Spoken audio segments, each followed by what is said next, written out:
So hello दोस्तों, स्वागत है आप सभी का आपके अपने YouTube channel coding help desk. आज हम लोग स्टार्ट करने वाले हैं डेटाबेस मैनेजमेंट सिस्टम को।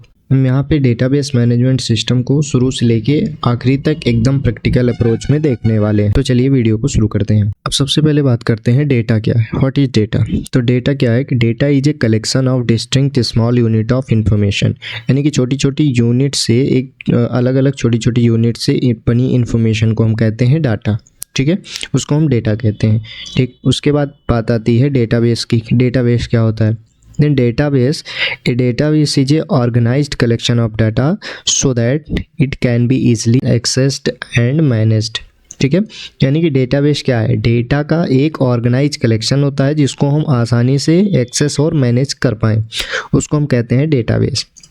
In other words, the database is a collection of interrelated data which is used to retrieve, insert and delete the data efficiently. It is also used to organize the data in the form of table, schema, views and reports. यानी कि data क्या है? Database क्या है?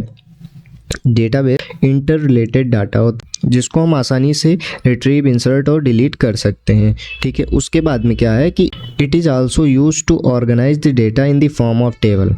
Database में हम क्या कर सकते हैं कि किसी भी डेटा को टेबल की फॉर्म में, स्केमा की फॉर्म में, व्यू या रिपोर्ट की फॉर्म में हम ऑर्गेनाइज कर सकते हैं। इसको कहते हैं हम डेटाबेस। आगे बात करते हैं। हमने डेटा देखा, डेटाबेस देखा, उसके बाद हम बात करते हैं डेटाबेस मैनेजमेंट सिस्टम की।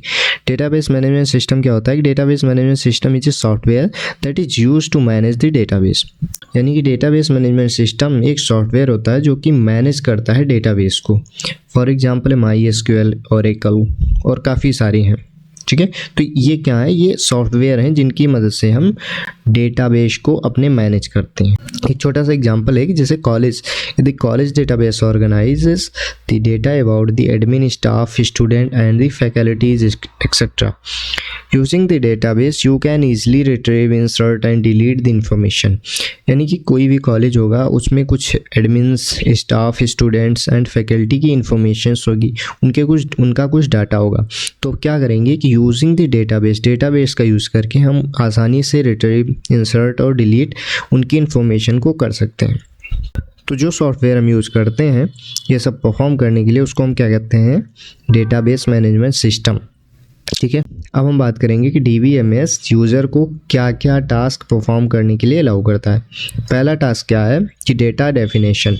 It is use for creation, modification and removal of definition that define the organization in the data of the data in the database. ठीक है, यानी कि डेटा को डिफाइन करने का काम डेटाबेस मैनेजमेंट सिस्टम यूजर को अलाउ करता है। उसके बाद डेटा अपडेशन। डेटा अपडेशन में क्या? It is use for the insertion, modification and deletion of the actual data in the database. यानी कि डेटाबेस के अंदर जो डेटा हमारा है, डेटाबेस के अंदर जो डेटा है ऑलरेडी, उसको हम अपडेट कर सकते हैं।